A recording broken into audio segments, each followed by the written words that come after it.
Good afternoon, everyone. Thank you for joining us today. Those of you that have taken time out of your day to spend some time with us, we very much appreciate that. My name is Brandon Murray. I am the Director of Member Communications for the Pennsylvania Motor Truck Association. And we have a lot to cover today. I want to make a couple of quick housekeeping notes. We are recording this seminar.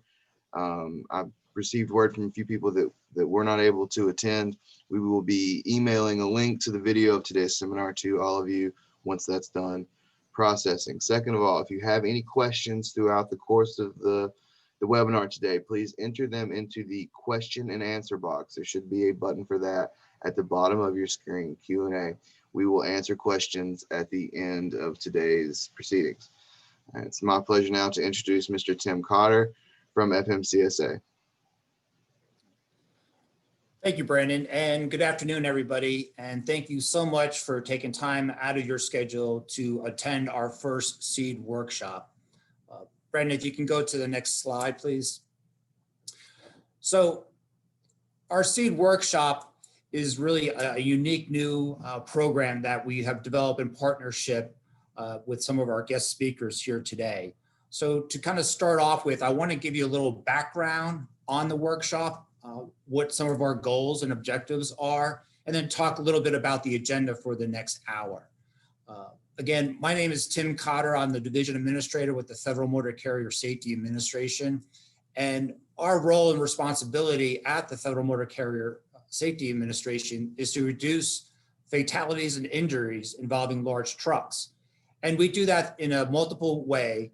And one of the key ways we do that is through partnerships. And that's what you're going to see and hear today is a partnership talking about safety and also the business side of things. Over the last few months, many of us on this panel have put together the SEED workshop. And SEED is really just an acronym that stands for Safety Education and Entrepreneur Development. This program is targeted for individuals that have maybe started up a new trucking business over the last 2 years. And we are here today to kind of provide some of the resources from a safety side and a business side to help your business succeed. So when we talk about the safety education part, this afternoon, you're going to hear from myself and representatives from the Pennsylvania Motor Truck Association about some of the tools and initiatives that we would recommend that you focus on to help your company ensure some safe practices with your drivers. Drivers are so important when it comes to helping us reduce fatalities. We want to talk about some of the initiatives you can do to focus with your drivers after this workshop. The other part of our program is the business side, the entrepreneur. You all are starting up a business over the last few years. So we have some great resources that we want to share. So you're going to hear from folks at the Small Business Development Center and SCORE, and they're going to let you know some of the tools and the programs that they have available. And the best part, so much of what they have to offer is free to you. So we are hoping that you will kind of take those opportunities to learn about their programs and tap into them at a later date. Next, I want to kind of just go over the agenda very quickly with you. Brandon talked a little bit about the chat box, so please include your questions. We'll have time at the end to go over any kind of questions you might have. In a minute, we're going to hear from the Small Business Development Center and SCORE about what programs they have to offer. And then I'm going to get into and talk a little bit about driver behavior and the professional driver and some of really the expectations that you should have for your drivers before they get behind the wheel of a vehicle that they are operating with your business. And then we will hear from our industry partners about some of the best practices and process and procedures that you would want to implement when it comes to hiring and monitoring the drivers that are operating your vehicles. And then we'll wrap up with some of the Q&As and talk about some of the other workshops that we have planned in 2021 through our SEED program. Okay, next, Brandon. So why are we kind of getting together with the Small Business Development Center and SCORE and talking about safety? Well, when you look at this slide here, you look at a startup business and a motor carrier, a trucking company, they're pretty much very similar in the size and operation. A startup business averages about 4 or 5 employees. The average size of a truck company is just 6 or fewer vehicles and drivers. You know, everybody always thinks, oh, a truck company is 1,000 drivers, this big operation, but so much, over 90% of trucking companies are actually small businesses. So we see this as a good partnership to really look at safety and business from one end to the other. And the challenge that we have is on a safety side, when we look at truck companies, is reducing fatalities. I mentioned before, that's the goal of my agency at the Federal Motor Carrier, is to reduce fatalities involving large trucks. Each year, we lose over 5,000 lives in fatal crashes involving a large truck. Here in Pennsylvania, over 1,000 lives are lost in highway fatalities, and about 12% of them involve a large truck in Pennsylvania. So we're hoping to provide some of the tools and education to help you monitor your drivers, work with your drivers, and be a safe company on our highways. The other side of the coin is the business challenge. It's very hard and challenging to operate a business. I did a little research, and from 94 to 2018, about 67% of new businesses survive 2 years. If we looked out 5 years, the survival rate is just almost at 50%. So we see this as an opportunity to kind of bring together safety and business. And we see, you know, if you are a safe business, you're going to be a successful business. If you're operating safety programs, you're going to be profitable at the end of the day because you're operating in a safe, meaningful way. And if you can have a successful business, that you have a great operation, a great business plan, you use the tools that are available, you're going to be a safe company. You're going to be a safe business. So again, we see this kind of going hand in hand, these two entities, from a safety culture and a business development. And that's what we hope that you'll be able to get out of our seed workshop today and the subsequent ones we have down the road.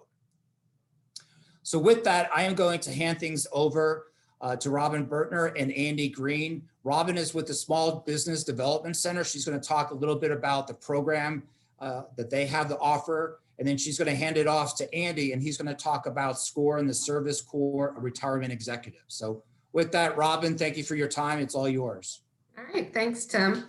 All right, so I am with the Pennsylvania Small Business Development Centers. I am specifically out of Shippensburg University. In Pennsylvania, we cover all of the counties. We'll show a map here in a second, but there's 16 different centers. Yeah, thank you. There's 16 different centers, and I cover Cumberland, Franklin, York, and Adams County in our center. We are at no charge. We provide technical assistance for pre-venture and existing small businesses. What I mean by technical assistance is, you know, I've worked with a lot of owner operators and trucking companies because, hey, guess what? We got that 81 and the, you know, all that corridor stuff going on right there. So we're a popular spot. So, you know, truckers will come to me because maybe they need to purchase a new truck. You know, maybe they need to get a loan. And so I work with them on business planning and financial projections to determine if that would be possible, doing market research. If you are outside of our territory, like I said, there was that map, just look, all the SBDCs are the same. We all are at no cost, and it's also confidential, which is great too. And our main thing is to try to make you be a better and more educated business owner. Like Tim was saying, you know, businesses fail. And a lot of times they fail because they weren't prepared, or they, you know, they didn't plan, they didn't have the resources. And so that's what we're trying to educate people, so you don't go into this, you know, and losing your shirt, or if you already are in business, deciding to branch out and do something completely, you know, crazy that you're not prepared for. This is just a variety of things that we can assist with. We actually have a consultant on staff that does environmental management and deals with permits. So if that's something that ever comes up, because maybe you're dealing with hazardous waste that you're transporting, I'm not too sure.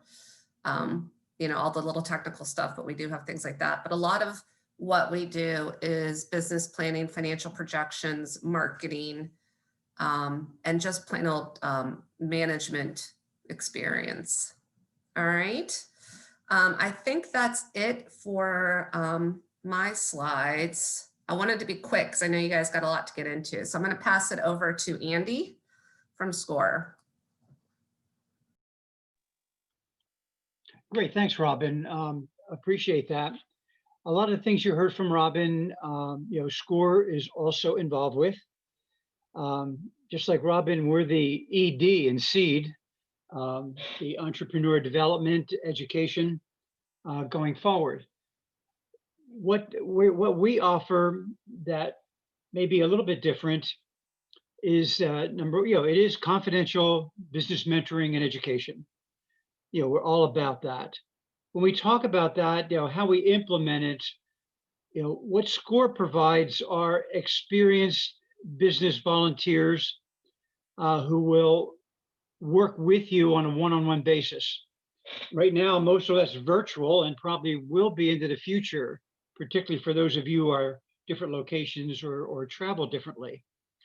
But what does an experienced business mentor do for you going forward? Well, number one, it helps you with business planning, putting together your business plan, analyzing it, looking at your marketing plan, make sure it makes sense, talking with you. The business mentor typically is been experienced for a long time, maybe in your field, maybe not.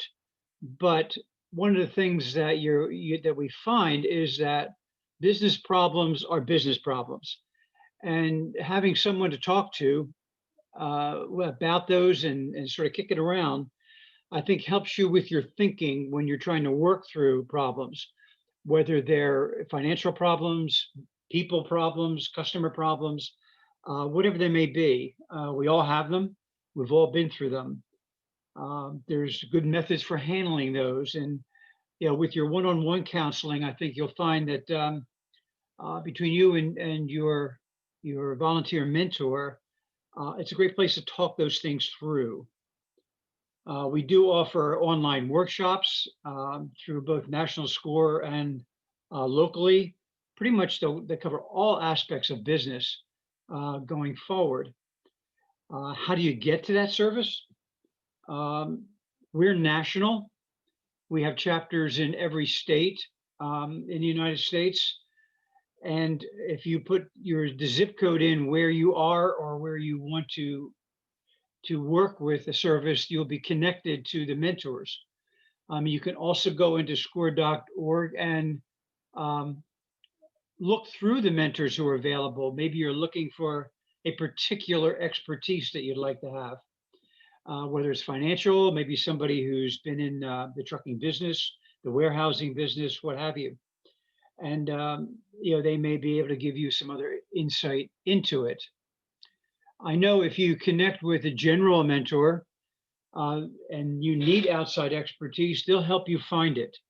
They'll help you connect to other resources, whether that's outside of SCORE or within SCORE. Our main goal, with SCORE is your success. And if you look at numbers, I think going without any help, you may be the smartest person in the world, but I don't think any of us knows everything. And having somebody to talk to who's not trying to sell you anything can sometimes help. Most of the mentors are pretty flexible on their hours. I know I meet with people during the day, sometimes the evenings, and we'll try to work with your schedule the best that we can. So that's kind of the key with what SCORE is all about. It's the individual mentoring with experienced business people. They may just ask you some of the dumb questions nobody else is asking you. But the main thing is we want you to think through and be successful with your business. Any questions you have, feel free to put them into the Q&A. All right. Thank you, Andy, and thank you, Robin.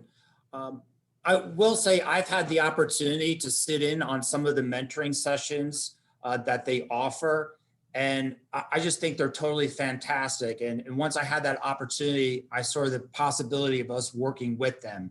The mentoring sessions that I sat through, I mean, folks walked out of there with some good concrete steps that they could take in getting answers to their questions. So no matter where you are in your business operation, I think you can find something that you can leverage through Small Business Development Center or through SCORE that's really going to help make a positive impact on the business side of your operation. So you have the contact information for Andy and Robin in the slides. And as Brandon indicated, we'll provide the slides to you after the session is over, so you can reach out to them with any questions or comments that you might have for them.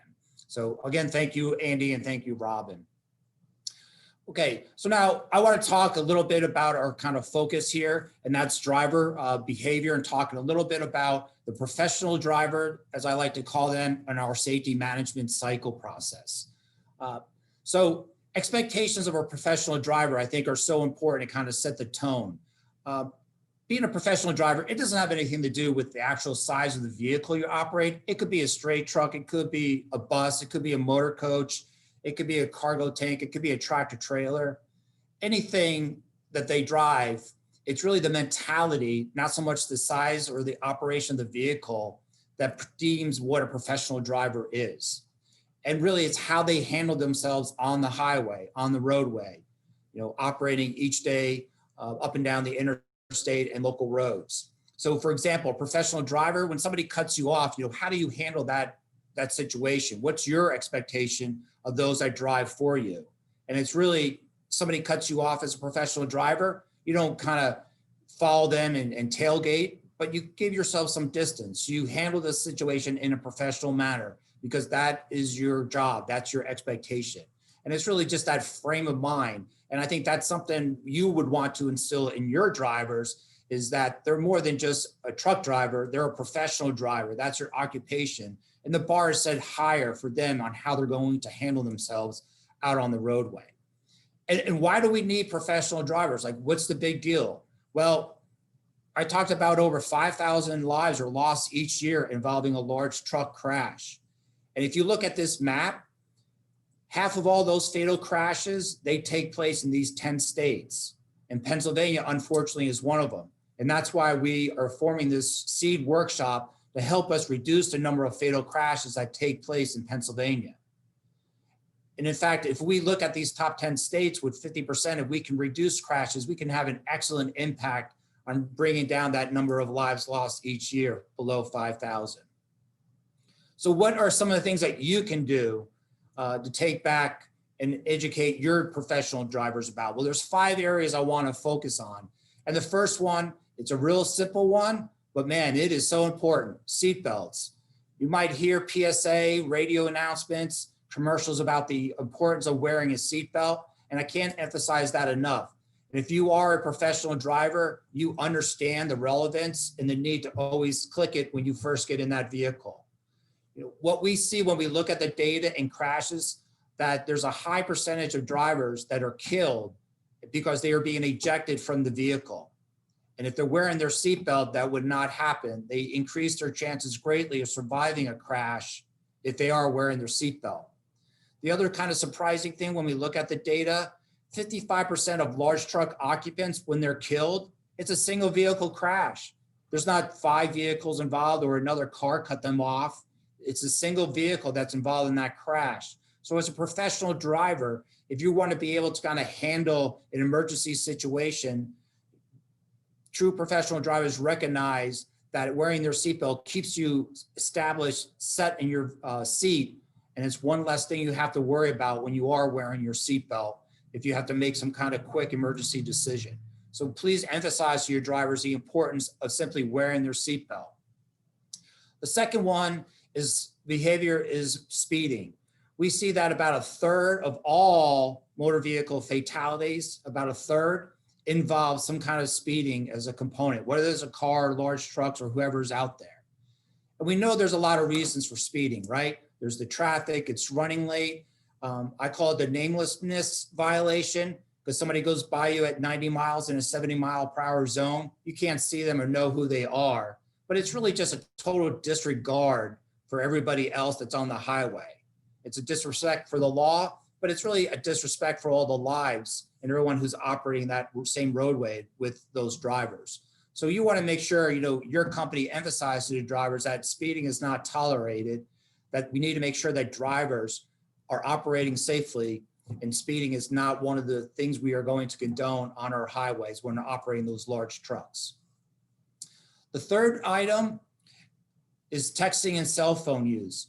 We continue to see, each year, large truck drivers, 10,000, 14,000 times a year being cited for for operating a large truck and while using a cell phone or texting.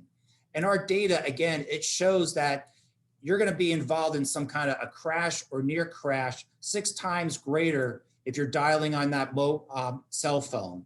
It's 23 times greater if you're actually texting while driving. And when you think about it, when you're looking at your phone, you take your eyes off the roadway for almost 4 seconds.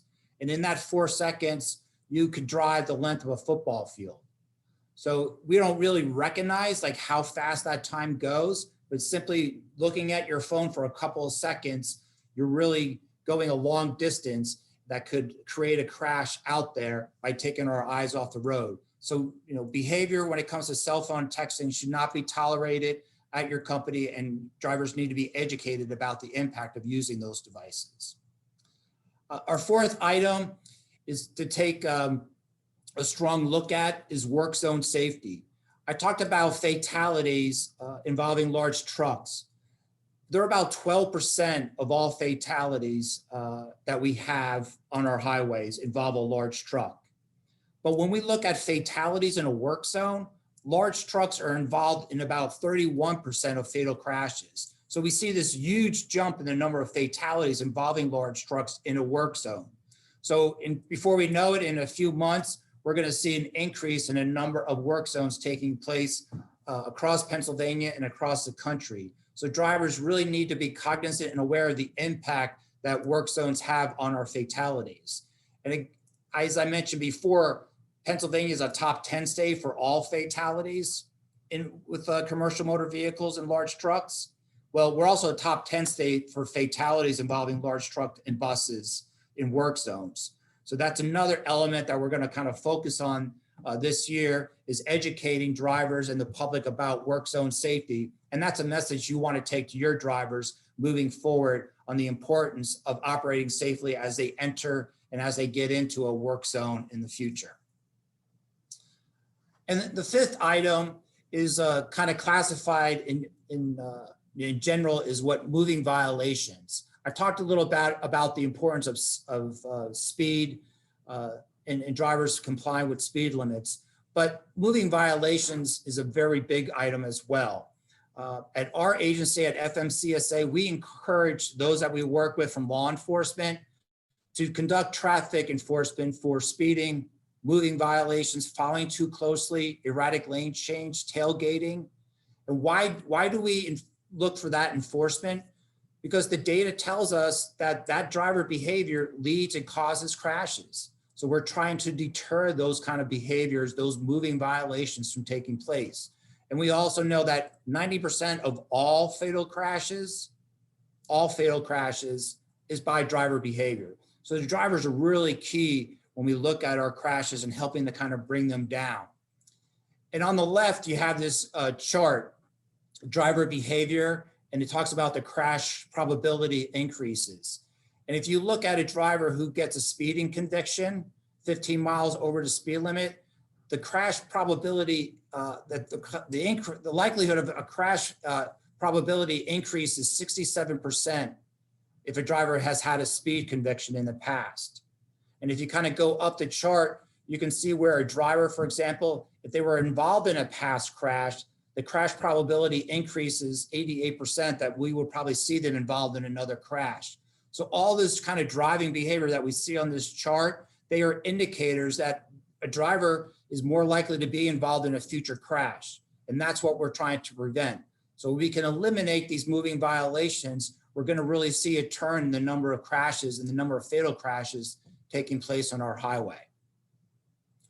So you have these kind of driver behaviors that we're looking at, but to really implement and get everyone to focus on those elements, it's important to look at what we call a safety management cycle.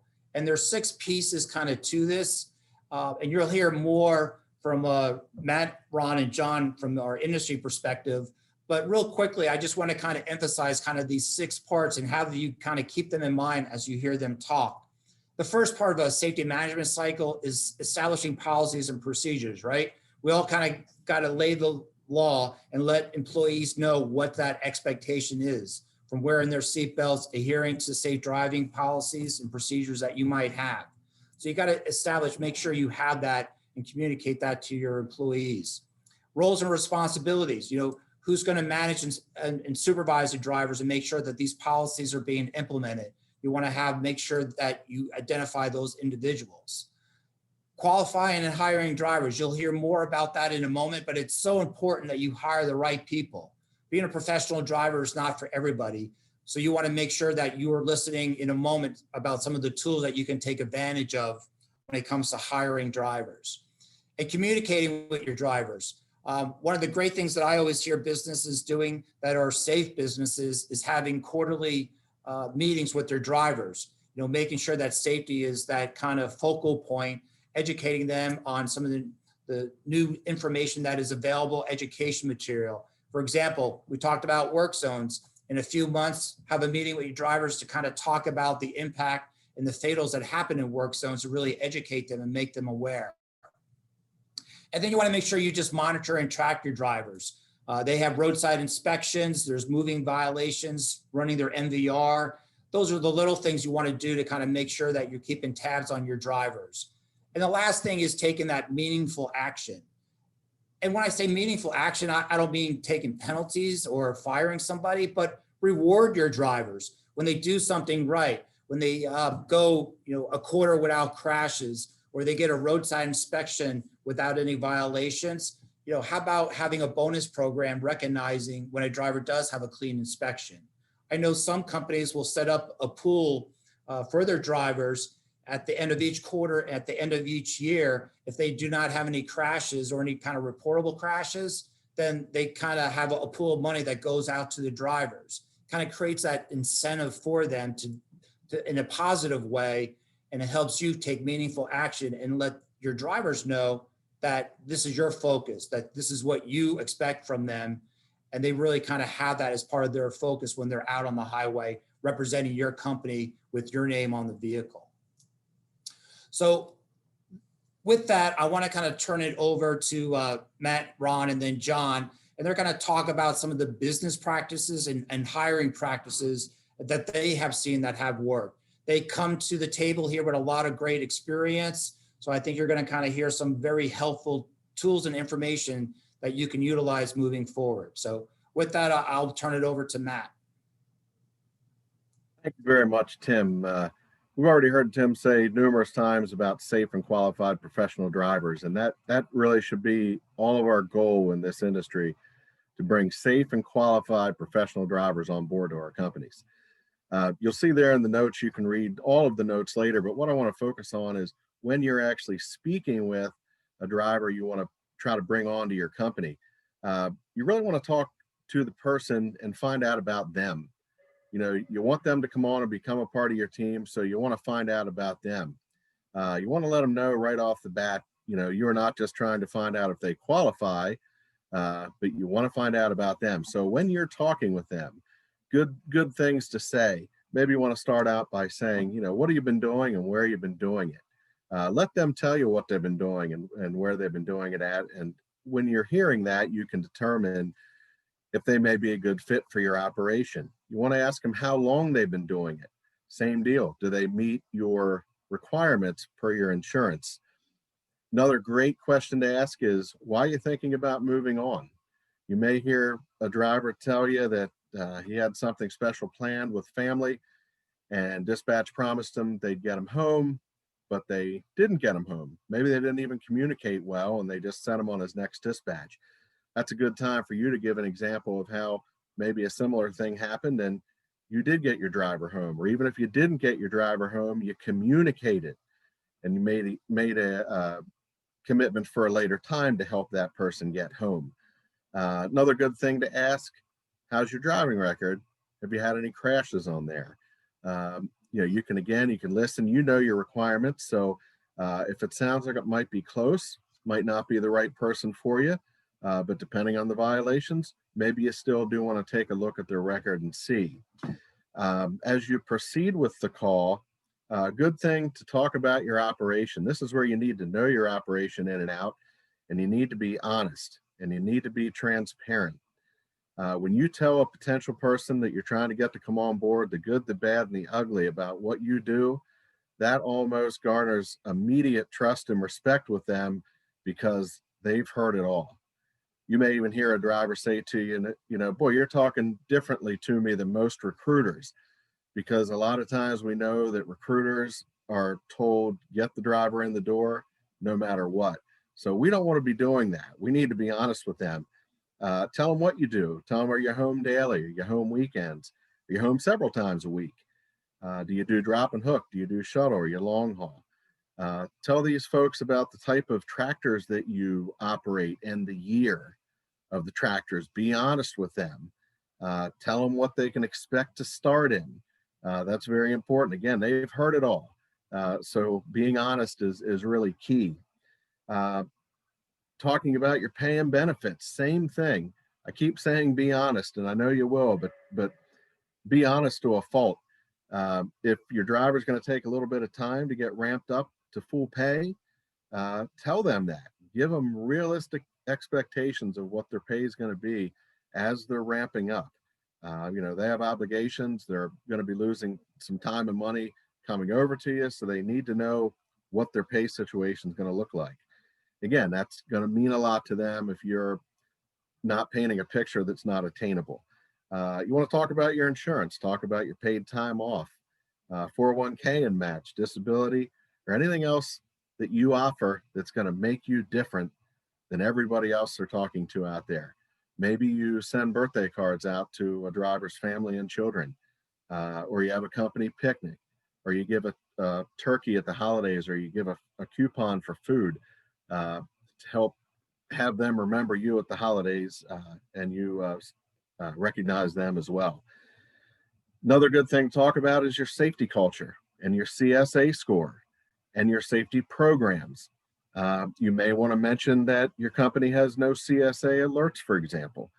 Drivers are more aware nowadays of the PSP program. I believe Ron's going to maybe mention that briefly.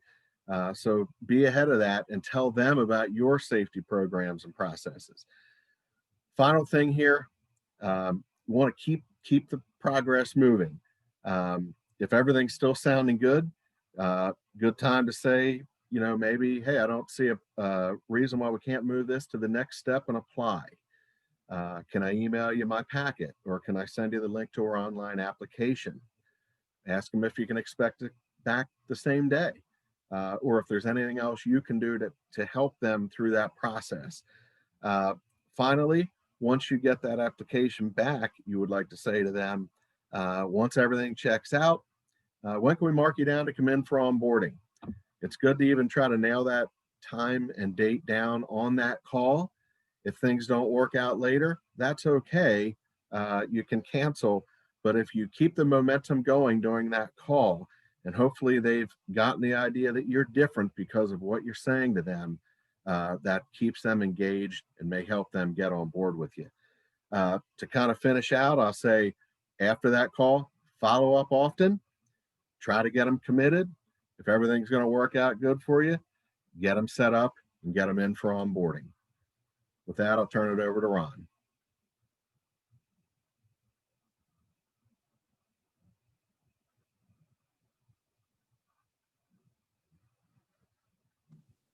Thank you, Matt.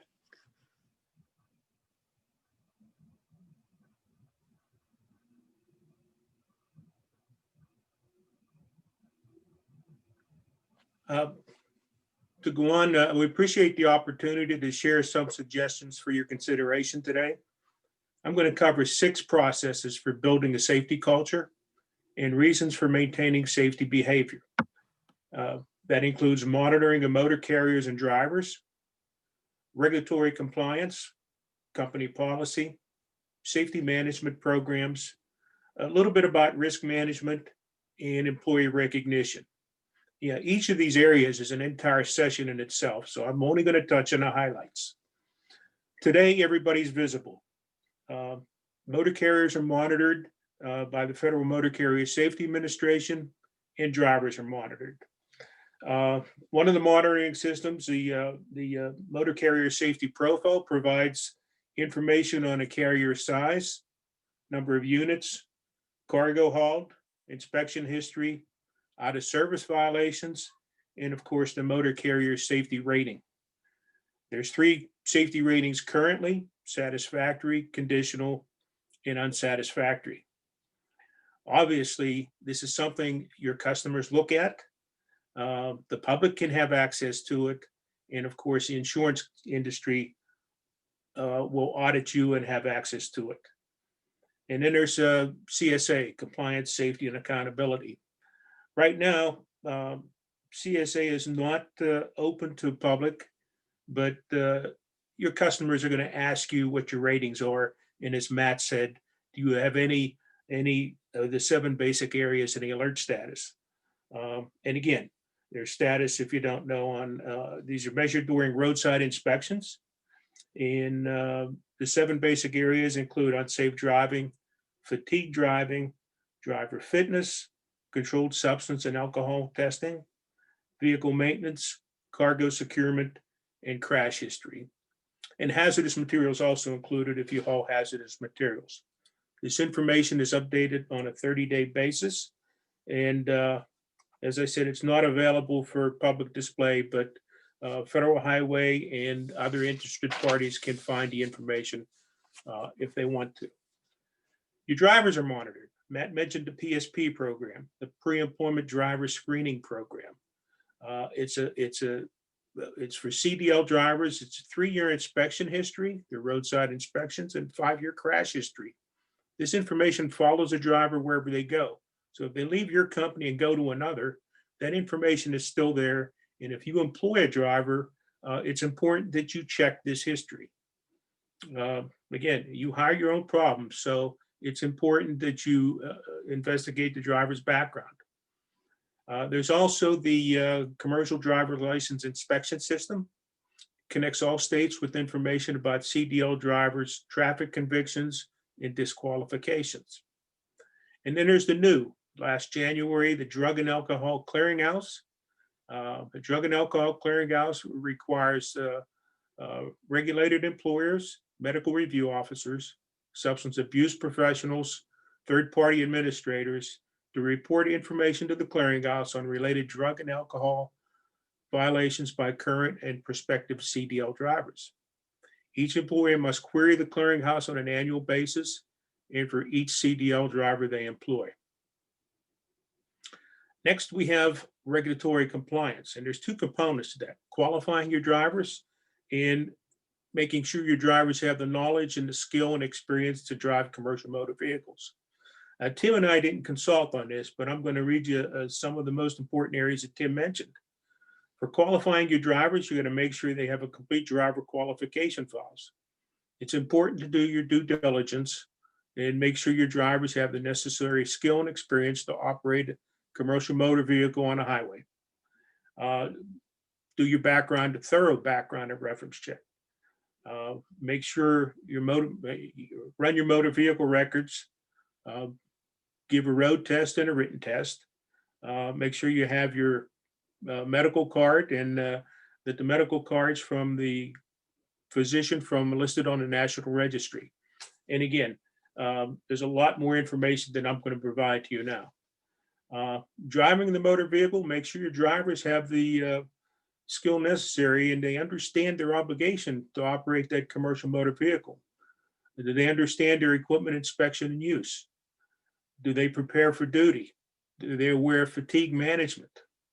Do they aware of inspecting their cargo? How to drive in hazardous conditions? How to use emergency equipment? Their flares, their fire extinguisher, their emergency triangles. Do they know their schedule must conform with speed limits? It's right in the regulations. Seatbelt use, texting and cell phone use, stopping on a highway, and protection of the highway for the safety of others.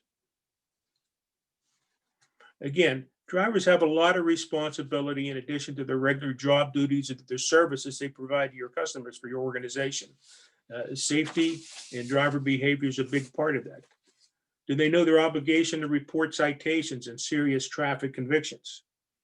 Do they understand the hours of service rules? the CDL endorsements. You as an employer have a written security plan, if applicable. If you haul hazardous materials, you must have a written security plan. You understand your obligations to Homeland Security and the Whistleblower Act. These are all things that new companies and all companies must do. You have an established company policy. Company policies establish and outline expectations of conduct to support federal, state, and local regulatory requirements. You're also needed to acquire operating authority and required for and to maintain insurance coverage. A little bit more on that later. Examples of some policies that your company should have include an accident policy, a speeding policy, drug and alcohol policy, distracted driving and cell phone use, hours of service, hiring and retention criteria. And again, it's important that you follow your own policies because you're accountable to do so. In order to be effective, all policies must be communicated and administered in a fair and consistent way, and sometimes offer a timely appeal. Do you have safety management practices? Safety management includes a lot of things. This is only a partial list of practices. Do you have an orientation and training program? Do you provide guidebooks and handbooks and manuals?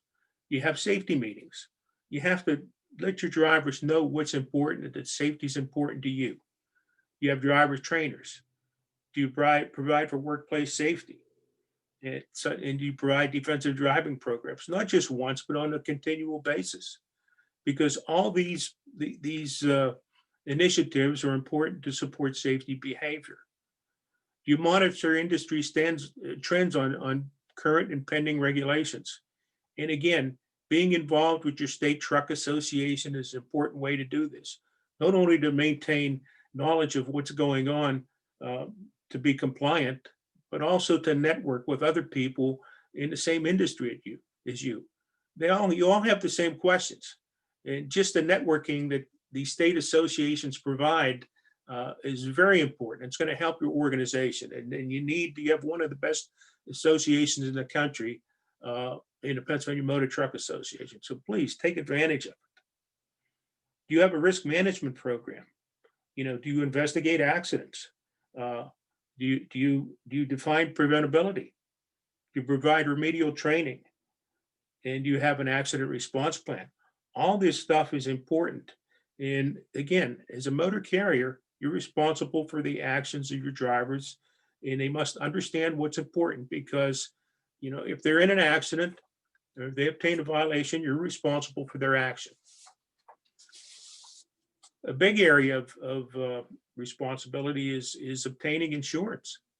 And again, insurance and underwriting for commercial motor vehicles is very complicated. It's one of the highest expenses of motor carriers. And again, minimizing accidents is a way to save money and provide profits for other initiatives in your organizations. There are not many insurance carriers willing to insure motor carriers, and those that do so are very selective. Renewals on an annual basis. There's no guarantee of renewal. Obtaining and maintaining affordable coverage depends on many factors. Most importantly are the frequency and severity of your accident claims, your 5 or more years history of your claims, size of your fleet, your violation history, vehicle miles traveled, training, hiring and retention criteria, as I mentioned before, your administrative staff, and your driver qualifications. All that's important. Insurance and underwriters will conduct a thorough audit of your files, your operational and safety management programs, and review your accident history. And they're very thorough with this. And again, they'll look at your accident reserves for your past claims before determining your insurability. And again, if you're an asset-based company, you'll have to obtain additional coverage called excess coverage. And again, these are areas that are just entire seminars by themselves. But again, a strong safety culture is extremely important for highway safety. Do you recognize your employees? And Matt touched on this when he mentioned providing turkeys and cards on employee birthdays, but recognize their accomplishments. They work very hard for you. And safety achievement awards and programs that promote promote highway safety and good behavior are very important. Do you have an annual safe driving award program? Do you provide mileage awards, a 1,000,000 Club and more? Drivers are proud of what they do, recognize them. Do you have them, give them an opportunity to participate in the state truck driving championships, to mingle with their peers in their industry? There's a lot of camaraderie that goes on with these programs, and these are brought forward through the Truck Association as well. You recognize your employees in company publications. You have an employee wellness program, nutrition and physical well-being. That's important for your employee and your family. Again, establishing a safety culture from the top of your organization down through every level of management is very important. No matter what the size of your fleet, must be communicated to all levels of your organization and must be supported by all levels of your organization. Remember, the name of your company is written all over your truck. Your obligation, your driver's obligation, is set an example for highway safety and courtesy for your company, your employees, and those you have the privilege to share the highway with. Again, this takes a lot of work, in all of these areas we could talk about for the rest of the day. So if you have any questions, please ask them at the end. But again, I appreciate the opportunity to be a part of this program. Thank you.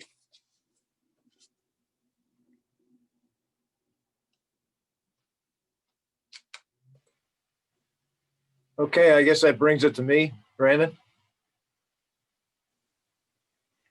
Can everybody hear me?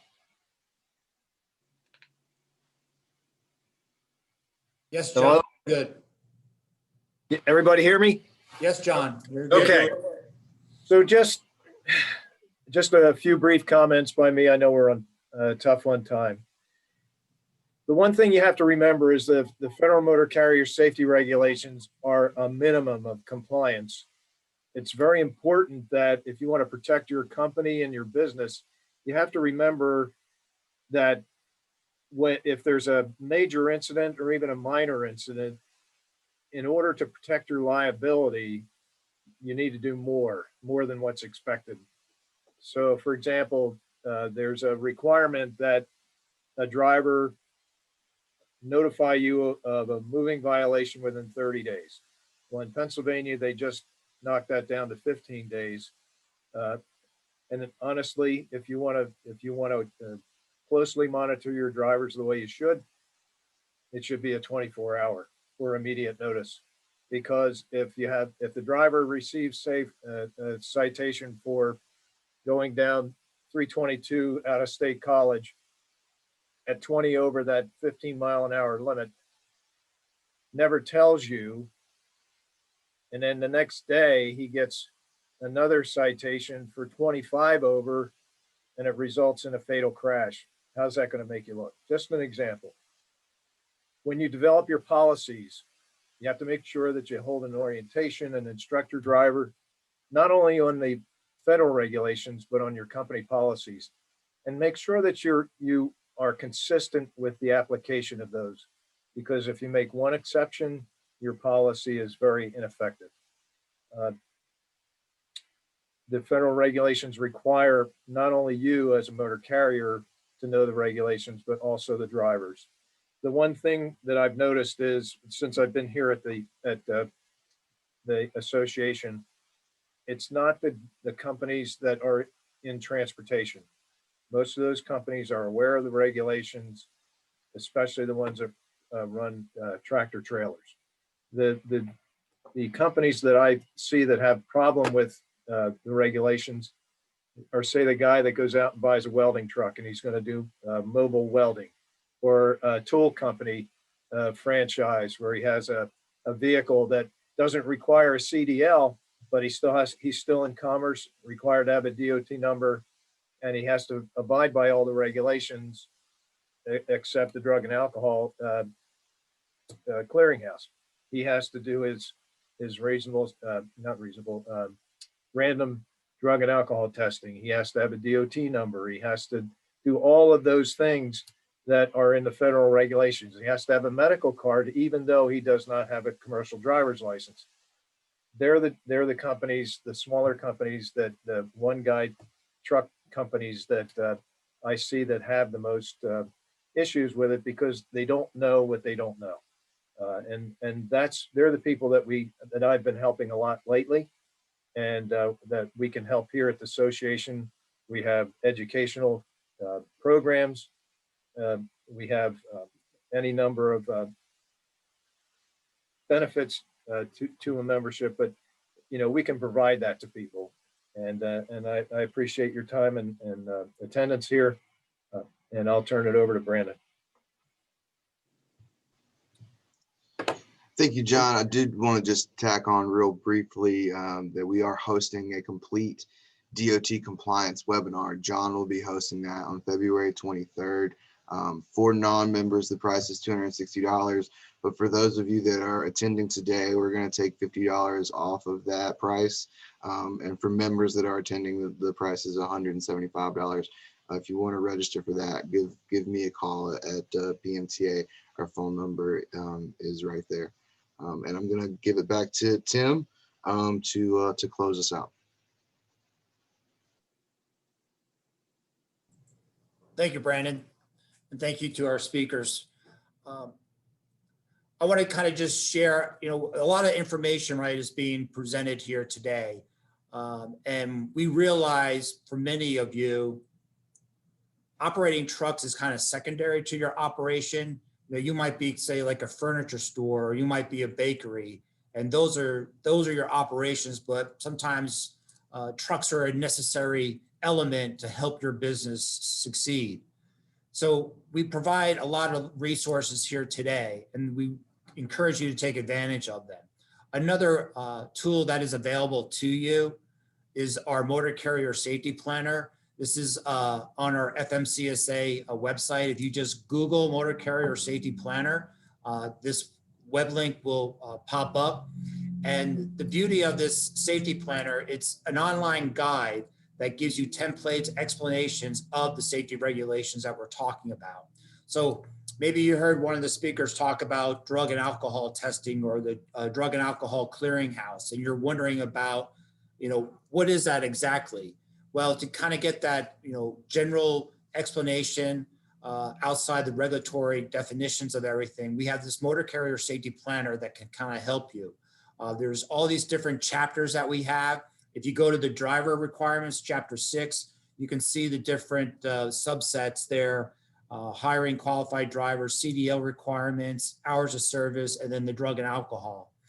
So you can get a lot of good information. We also have a lot of forms. We talked about policies and procedures. You can go into the form section of the safety planner, and you can get templates to be able to utilize in your operation.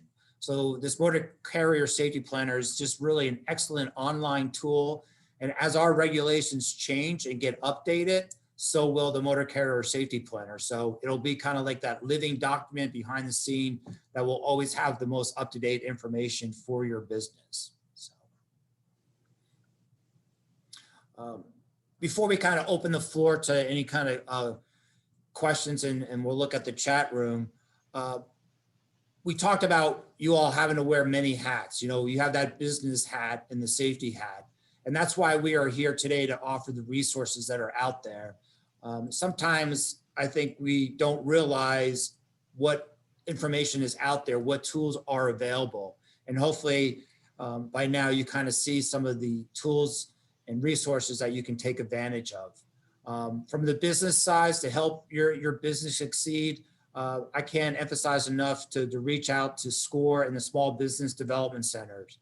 You have Andy and Robin's contact information in the slides you'll be provided later. You can reach out to them for that. The resources they have, they're free. Take advantage of it. It can only help your business, get to where you want it to go, how you want it to grow in the future. In the safety side, it does start at the top. Ron said that, and I say that all the time. If you're the owner of the company, you're the president, then your drivers, your professional drivers, your employees, they really need to know that you have that safety culture in mind, and that's your expectation, and to set the tone. how you hire your drivers is so important. You know, what criteria do you want to look at? Who are you going to put out on the road with your vehicle, with your name on it, that's going to represent you as that professional driver? And lastly, just take advantage of the tools. There's a lot of them out there. We're going to have a couple more workshops here in the future on different topics. But again, that motor carrier safety planner is really a key program to take advantage of. And we have 3 more workshops coming up in our safety education and entrepreneur development workshops. In April, we are going to talk about CSA, our compliance, safety, and accountability. Ron mentioned that and the importance of being aware of that program. Real quickly, that program is what we use at Fmcsa to kind of help us monitor the performance of a motor carrier. So we look at roadside inspections and crashes, and the CSA program helps break down that data to see what areas maybe a company is having issues and challenges with. Is it with their hours of service? Is it with their maintenance? And that information is available to you as a company. You log on with your DOT number and a PIN number, you can see that information. So you want to be able to kind of take advantage of our workshop coming up in April, where we're going to kind of dig into that a little bit more. And at the bottom of the screen is where you can go and register for the workshop. Each one you do have to register individually, but the April one, we'll be talking about CSA. So again, strongly encourage you to take advantage of that opportunity to learn how CSA works and get your questions answered. All right. So with that, Brandon, I'll kind of turn it back to you to see about any questions or anything. Yes. Looks like someone asked if we had this information available in Spanish. I know that the slides are not in Spanish, but Tim, where might someone who needed a Spanish language version of some of this information be able to find it? So what they can do is, my email is on the screen. If they want to send me an email, I can put them in touch with one of our Spanish speaking staff members, and they can kind of work with them on providing them the information that they're looking for. So have them send me an email. We have individuals across the country that are Spanish speaking that we can connect you with, and they will kind of help you, provide you with some of the documents that we do have in Spanish, but also be able to work with you on any other questions you might have that you're hearing about today.